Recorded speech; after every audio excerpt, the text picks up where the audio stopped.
आणि बुलेटिनच्या सुरुवातीलाच आजच्या दिवसभरातली सगळ्यात मोठी बातमी ती म्हणजे कल्याणमध्ये मराठी माणसावर हल्ला झालाय। विशेष म्हणजे मराठी माणसं कशी असतात याबाबत शिवीगाळ करत हा हल्ला करण्यात आलाय। खरं तर हे दोन शेजाऱ्यांमधलं भांडण होतं, मात्र यामध्ये परप्रांतीय असलेल्या शुक्लानं माणसं बोलावून मराठी कुटुंबाला मारहाण केली। पाहुयात कल्याणमध्ये मराठी माणसावर हल्ला हा नेमका कसा झाला।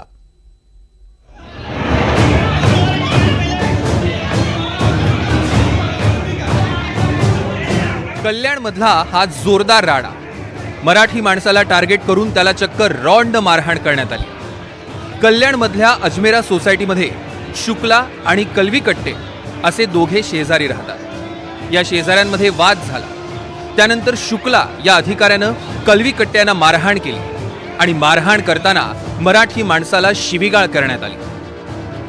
तुम मराठी गंदे लोग, मच्छी मटन खाते हो, झोपड़पट्टी में रहते हो, तुम मराठी नीच हो, तुम्हारी औकात नहीं है बिल्डिंग में रहने की। तुम्ही पोलीस स्टेशन मध्ये गेलात तर मुख्यमंत्री कार्यालयातनं फोन येईल आणि तुम्ही घरी याल।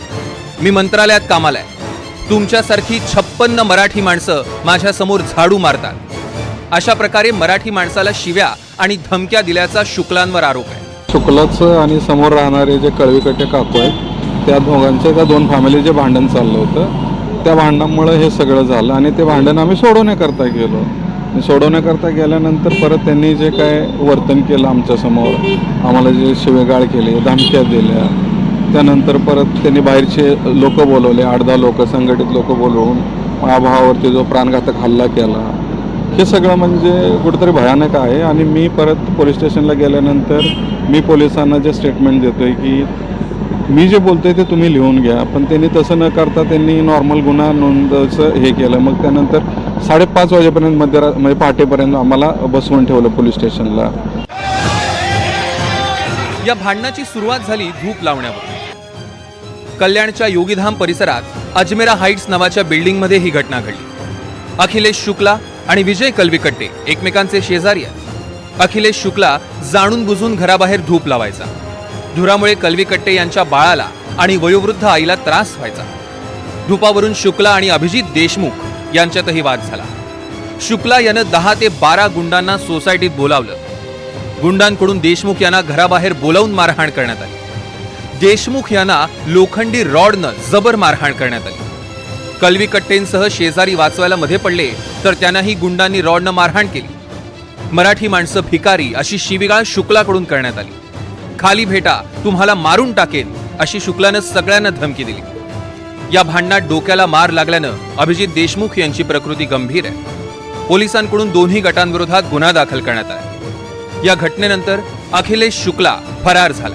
सध्या मी कल्याण पश्चिमेतील अजमेरा हाइट्स या इमारतीत आहेत आणि आपण पाहू शकता कशा प्रकारे हा अखिलेश शुक्ला याचा घर आहे। या घराला कुलूप लावण्यात आले आहे। घरात कोणी नाही असे सांगितलं जात आहे। काल अखिलेश शुक्ला हा गुन्हा दाखल झाल्यानंतर खडकपाडा पोलीस ठाण्यात आला होता। त्याला पोलिसांनी विचारपूस करून सोडून दिलं होतं। आजूबाजूच्या जे नागरिक आहेत त्यांची संतप्त प्रतिक्रिया या प्रकरणात बघायला भेटते। मराठी माणसांना मारहाण करणारा अखिलेश शुक्ला हा पर्यटन विभागात अधिकारी आहे। अखिलेश शुक्ला मंत्रालयात काम करतो। त्याच्या गाडीवर अंबर दिवा लावून फिरतो। विरोधात कोणी बोललं तर त्यांना दमबाजी करतो। मराठी माणसांना त्यानं सातत्यानं दमबाजी केली आहे। काही दिवसांपूर्वी एका तरुणीला बलात्काराची धमकीही शुक्लानं दिली। विशेष म्हणजे तरुणीच्या वडिलांसमोरच शुक्लानं तिला बलात्काराची धमकी दिली। हे जे देशमुख फॅमिली आम्हाला 1 वर्षापासून त्रास देत होते ते 2 दिवसाच्या अगोदर जे घडलं त्याच्यामध्ये माझेच मराठी भाई बंधूने सगळे येऊन मला सहकार्य केलं। त्यांनीच मला वाचवलं। आज हे आम्ही 5 पिढ्या इथे आहोत, महाराष्ट्रामध्ये आहेत आणि 100 वर्ष झाले आम्हाला। आणि परप्रांती कोण आहेत, आम्ही मराठी आहोत की नॉन मराठी आहोत हे आम्हाला कधीच माहिती नव्हता, कधीच कळलं नाही। उलट झालेलं आहे की ह्या देशमुख फॅमिलीने माझी बायकोला मारलं, माझी बायकोला खूप शिवगाळ करून आणि हे केलं। आणि ह्या बचावासाठी आम्ही जे केलं हे माझे बायकोला वाचवण्यासाठी हे सगळे केलेलं आहे। परवा रात्री मी भांडण सोडवायला गेलो। भांडण सोडवायला झालं असताना त्यांनी गुंड बोलवली होती। गुंड 10-12 मुलं होती। तर त्या गुंडांनी ज्यांचं भांडण झालंय त्यांच्यावर हमला केला। मी मध्ये गेलो सोडवायला तर त्यांनी माझ्यावरती पण हमला केला। आणि त्या शुक्लाकडे ना पिस्टल होता, तो खेचत होता आणि त्याची बायको बोलत होती, मारो मारो सबको मारो, किसी को जिंदा नहीं छोडणार. आणि ते गुंड एवढे बिंदास होते, डायरेक्ट वार करत होते डायरेक्ट. शुक्लाची पूर्ण दहशत असं तो सांगतो की मी IS आहे, मी गव्हर्नमेंट ऑफिसमध्ये क्लास 1 ऑफिसर हूं, कोई मेरा उखाड़ नहीं सकता, तुमको जिधर जाना है. पूर्ण सोसायटीला तो तशी धमकी देतो. हा, नंतर त्यांचा ज्यावेळी वाद चालला होता त्यावेळी ते बोलले की तुम लोग मराठी ऐसा लोग हो, गंदे लोग हो, मच्छी खाते हो, मटन खाते हो, तुम लोग यहाँ पे कैसे आते हो. त्यावेळी भरपूर वादावादी झाली. त्यावेळी बोलले की भाई तुमचा मॅटर आहे, तुम्ही दोघं सुलझा, मराठी माणसं नाव घेऊ नका. मग त्यावेळी तो बोलला तू क्यों बीच में बोलने वाला, असं तसं असं मॅटर झाल्यानंतर त्यांनी मुलं बोलवली आणि कवळी कट्टे यांची फॅमिली आणि मी त्यांना मारत असताना मी मध्ये गेलो. त्यावेळी त्यांनी हा धारदार शस्त्राने हल्ला केला. नाही, माझे सहकारी मित्र, माझे भाऊ वगैरे सगळे गेले होते. पहाटे 5 वाजेपर्यंत त्यांना बसून ठेवलं, गुन्हा दाखल नाही केला. आणि तो ज्यावेळी पोलीस स्टेशनला गेला त्यावेळी त्याचं लांडगे साहेबांनी त्याला एकदम VIP ट्रीटमेंट दिली. त्यांनी सगळं पोलीस स्टेशन मॅनेज केलं.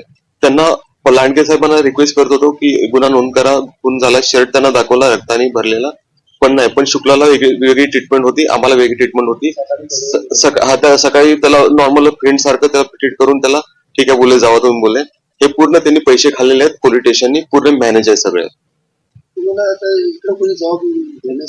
अजून नाही कोणी आलं इकडे. हा महाराष्ट्र मराठी माणसाचा. महाराष्ट्रात मराठी माणसाचा स्वाभिमान कायम राहील आणि मराठी माणसांना शिवीगाळ करणाऱ्या, धमकावणाऱ्या गुंडांचा लवकरात लवकर बंदोबस्त होईल अशी अपेक्षा. कल्याणहून अमजद खानसह bureau report, NDTV Marathi, Mumbai.